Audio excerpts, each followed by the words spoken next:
बहुत अच्छा लग रहा है सबको देख के, क्योंकि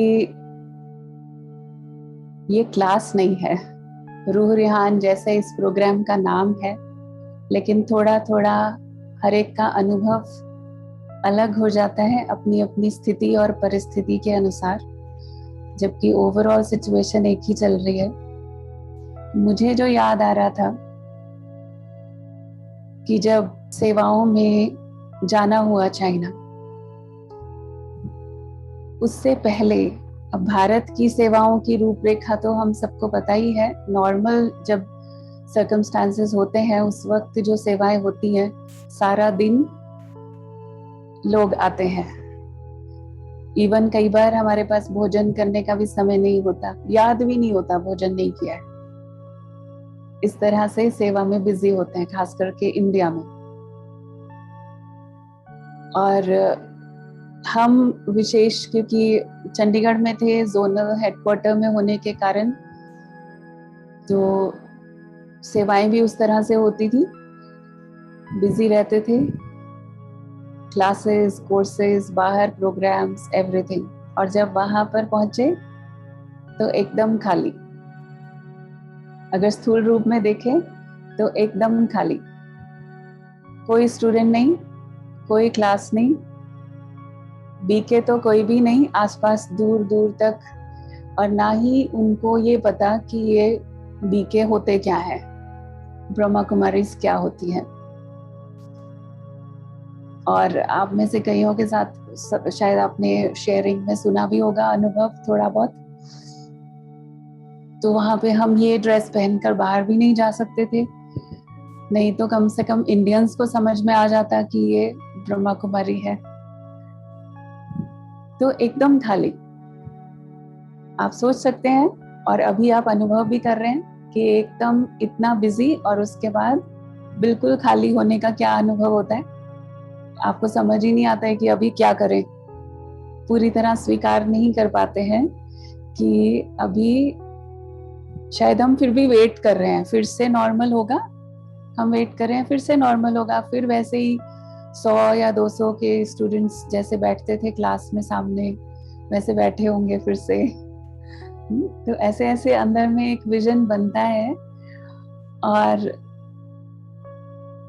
इसके कारण क्या होता है पता है, जब हम वही वाला पुराना विजन लेकर के चलते हैं, तो जो नया विजन एक्चुअली हमको देखना चाहिए कुछ क्रिएटिव, वो नहीं देख पाते हैं कुछ, क्योंकि जो चीज छूट गई वो पीछे रह गई।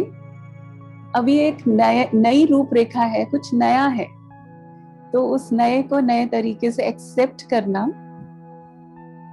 ये एक कला भी है। और हम सबको पता है, पता तो हमें सब कुछ है। अभी इसीलिए हमने कहा कि हम कोई क्लास नहीं करा रहे हैं, हमने सिर्फ अपने अनुभव से आपके साथ कुछ चीजें शेयर कर रही हूँ। लगा एकदम से कि क्या करना है। मुझे दादी की बात याद आती थी, जब जानकी दादी सुनाते थे कि लंदन में जब सेवा शुरू की, शुरू में तो कोई स्टूडेंट्स नहीं थे। ऐसे ही सुदेश दीदी ने एक बार अनुभव सुनाया था अपना, तो मुझे वो बातें याद करके मैं ट्राई करती थी, और मैंने वही चीज एक्सपीरियंस करनी है, मुझे लगता था। जैसे दादी ने कहा था, सामने चादर के फूल थे तो मैं उनको देख करके दृष्टि देती थी, क्योंकि लोग तो थे नहीं, चादर के फूलों को दृष्टि देती थी और यही संकल्प करती थी कि ये चेतन फूल बनेंगे एक दिन। तो वही ऐसे ही मेरे सामने कारपेट था और उसके ऊपर जो फ्लावर्स थे, डिजाइन उसके ऊपर, मुझे वही दादी की बात याद आई। और इतना सुंदर विजन कि यही चेतन फूल बनेंगे, ये वाली फीलिंग, और ये होना है। लेकिन एक चीज मैं जो मुझे खुद के लिए लगती है बाबा की ब्लेसिंग, क्योंकि बहुत बार जब अप्स एंड डाउन्स आते हैं जीवन में, एकदम से सिचुएशंस जब चेंज होती हैं, तो कई बार थोड़ा सा मूड और मन की स्थिति, हर चीज के ऊपर प्रभाव आना एक स्वाभाविक जैसा लगता है, लेकिन पता नहीं क्या था, मुझे ऐसे लगता था कि चाहे एक भी स्टूडेंट नहीं आ रहा है क्लास में, एक भी दिन मुझे ऐसा याद नहीं है जिस दिन मेरा उमंग कम हुआ हो।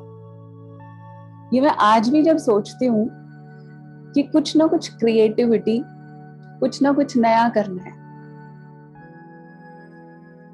और जैसे ही मैंने अभी ये बात की कि नया करना है, तो ज्यादातर हमारे बुद्धि में क्या आता है, सेवा का ही प्लान आता है। और वो प्लान भी कैसा आता है, कुछ ना कुछ लगभग वैसा ही जैसा हम करते आए हैं आज तक, उसी दायरे के अंदर ही आता है। लेकिन कुछ नया जो अभी चाहिए, एक्चुअली जो हम सबको चाहिए, सबसे इंपॉर्टेंट जो सब्जेक्ट है अभी, मी एंड यू, हम सबको चाहिए taking care of your self, अपना ध्यान रखना। क्योंकि हम सबका ध्यान रखने में इतना ज्यादा बिजी हैं कि हम अपना ध्यान रखते ही नहीं है। और ये बात टीचर्स के लिए तो, समर्पित बहनों के लिए तो 100% श्योर है, मानते हैं ना। और अगर कभी हम थोड़ा सा एक्स्ट्रा टाइम अपने लिए लगाते हैं ना, कि अपने आप को हम थोड़ा सा ठीक करें या कुछ अपनी मदद करें, तो हमें ऐसे लगता है कि हम सेवा के टाइम में से टाइम चुरा रहे हैं। जैसे ऐसे लगता है दिस इज नॉट राइट। सारी दुनिया को हम सिखाते हैं कि अपना ध्यान रखना है, जब तक आप खुद ठीक नहीं है तो आप दूसरों को कैसे ठीक रख सकते हैं। लेकिन प्रैक्टिकली स्पीकिंग मेजॉरिटी, और जब मैं कह रही हूँ मेजॉरिटी, मैं समझती हूँ मेरे अनुभव से और जितनों से मैं मिली हूँ, 99.9%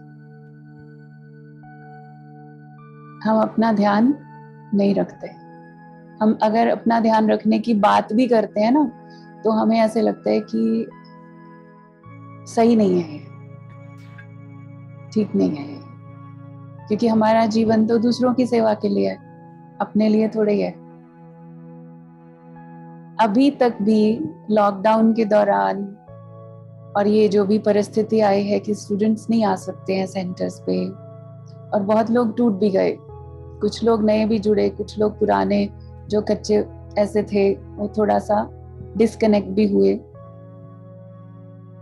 ये सारा कुछ में हमने ये तो प्लान्स बनाए कि हमें तपस्या का टाइम मिल गया, हमें और योग बढ़ाना है अपना, लेकिन कुछ चीजें ऐसी थी जो इसके अलावा भी थी। साइकोलॉजी की कुछ बात अगर हम करें तो ऐसे लगता है कि अपनी कोई ना कोई हॉबी होती है हमारी, और हमें ऐसे लगता है कि नहीं, हमारा जीवन कोई हॉबी के लिए थोड़ी है। लेकिन हॉबी भी किस भाव से, जब मैं बोल रही हूँ इस बात को, क्योंकि मैंने इस बात को एक्सपीरियंस किया। मुझे पेंटिंग का बहुत शौक था, बचपन से बहुत शौक था, लेकिन शुरू में सेंटर पे आए जब बहुत छोटे थे तो थोड़ा थोड़ा कुछ होती थी क्रिएटिविटी, वो भी प्रोग्राम के अनुसार कि अभी कुछ डेकोरेशन करना है या कुछ ऐसा है। लेकिन अपने लिए, आपको पता है कि कोई भी क्रिएटिव आर्ट जो होती है, उससे आपका जो ओरिजिनल अस्तित्व है, क्योंकि हम सबके अंदर ना कुछ स्पेशल क्वालिटीज होती हैं। आजकल तो बाहर लौकिक में भी लोग कोर्सेज कराते हैं स्पेशली, कि आप अपने आप को कैसे पहचान सकते हो अपनी ड्राइंग के द्वारा, या आप कुछ भी कलर्स लेकर के, चाहे आप आर्टिस्ट नहीं भी हो, सिर्फ अपने आप को उसमें एक्सप्रेस करो। तो इस तरह से भी लोग अपने आप को एक्सप्रेस करते हैं, क्योंकि ये बहुत गहरी साइकोलॉजी है। लेकिन हम नहीं करेंगे, क्योंकि हमारा टाइम सिर्फ सेवा के लिए है। और सेवा में भी वो थोड़ा सा अभी वो वाले संकल्प भी चल रहे हैं, क्योंकि ऑनलाइन हो गया सब कुछ, और ऑनलाइन होने से कुछ चीजें इजी भी हो गई, लेकिन कुछ चीजें क्या हुई, अभी वो स्टूडेंट्स जो आपके पास ही आते थे, हमारे ही सेंटर्स पर आते थे, तो वो कहीं पर भी कोई भी कहीं कनेक्ट हो जाता है, आज यहाँ मुरली सुनते हैं, कल वहां मुरली सुनते हैं, तो जैसे कि कोई ट्रैक नहीं है।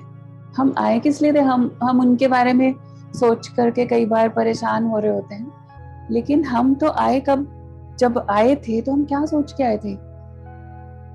ये सब चीजें हैं, अभी हम उसकी बात नहीं कर रहे हैं, लेकिन अभी हम बात कर रहे हैं सबसे इम्पोर्टेंट, मैं जो हूं इस चक्कर में, इस पूरे चक्कर में जो वो खुशी होनी चाहिए, जो उमंग बने रहना चाहिए, वो चीज कहीं गुम हो रही है हमारी।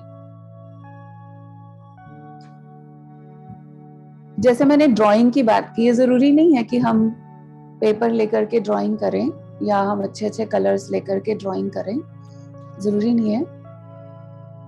लेकिन आप किसी भी रूप में विजन क्रिएट कर सकते हैं। मैं रोज, मेरा शुरू से लेकर के क्या रहा, जब से बाबा के पास आई, मेरा नोटबुक पेन मेरे पास रहता था हमेशा। अमृत वेले से लेकर के कभी कभी कोई विजन ऐसा आएगा जो आपको लगेगा बिल्कुल प्रैक्टिकल नहीं है, ये तो हो ही नहीं सकता, ऐसे कैसे हो सकता है, लेकिन आ रहा है ना मुझे अंदर से। और वो विजन अगर प्रैक्टिकल नहीं भी हो सकता, लेकिन उस वक्त उस विजन को लिखने में या उसे ड्रॉ करने में, चाहे मैं उसे शब्दों में लिख रही हूँ, चाहे मैं उसको ड्रॉ कर रही हूँ, लेकिन उसमें मुझे एक खुशी की फीलिंग है, क्योंकि जो मेरे मन में आया वो मैंने एक्सप्रेस किया। तो इस तरह की चीजें मैंने बहुत की हैं, चाइना में जाने के बाद भी बहुत की हैं, और उसमें से बहुत सारे विजन्स बाद में जाकर के प्रैक्टिकल शेप लिया उसने। जो चीज बिल्कुल संभव भी नहीं दिख रही थी, जैसे बताया आपको कि शुरू में तो कोई स्टूडेंट ही नहीं था। आप सोच के देखेंगे तो एक्चुअली जहाँ आप सफेद साड़ी नहीं पहन सकते हैं, जहाँ आप बाहर, बाबा की तरफ से टचिंग थी ऐसा कहें, और एक श्योरिटी है कि सेवा तो होनी है ना, जब तक अंतिम रिजल्ट आउट नहीं होता है, उससे पहले जब तक सभी को संदेश नहीं मिलता है, अभी भी सेवा का रूप बदला है, लेकिन होनी तो है ना। तो ऐसे लगता था कि इसके बाद जब एक बार शुरू होगा ना, ये वाला एपिसोड पूरा होगा और नया एपिसोड शुरू होगा, मुझे टाइम नहीं मिलेगा। मुझे ऐसे लगता था कि अभी जो इतना सारा टाइम मिला हुआ है, इसके बाद मुझे टाइम नहीं मिलेगा, तो इसमें मुझे ना स्टडी करना है। उसमें मैंने वहाँ का कल्चर स्टडी किया, वहाँ की पॉलिटिक्स को थोड़ा सा स्टडी किया कि क्या उनके रूल्स हैं, पॉलिसीज हैं, जो भी है ना, समय अनुसार जिस चीज की जरूरत थी। नहीं है स्टूडेंट, कुछ नहीं है, कोई बात नहीं, अपना नियम सुबह से लेके शाम तक का, और ये स्टडी, क्योंकि मुझे पता था इसके बाद ऐसा होने वाला है कि टाइम नहीं मिलेगा। और उसके बाद सचमुच में ऐसा है कि एक पल की फुर्सत नहीं होती है। जब बीज जो पड़ रहा था, जैसे ही निकलना शुरू हुआ, वो ऐसे हुआ, जो टाइम मिला है योग तपस्या के साथ, फिजिकली भी। विदेशियों ने एक बुक बनाई, सब टीचर्स ने, सीनियर टीचर्स ने, वो इंग्लिश में बनी थी, self care, taking care of your self.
Thank you so much दीदी। ओम शांति। ओम शांति।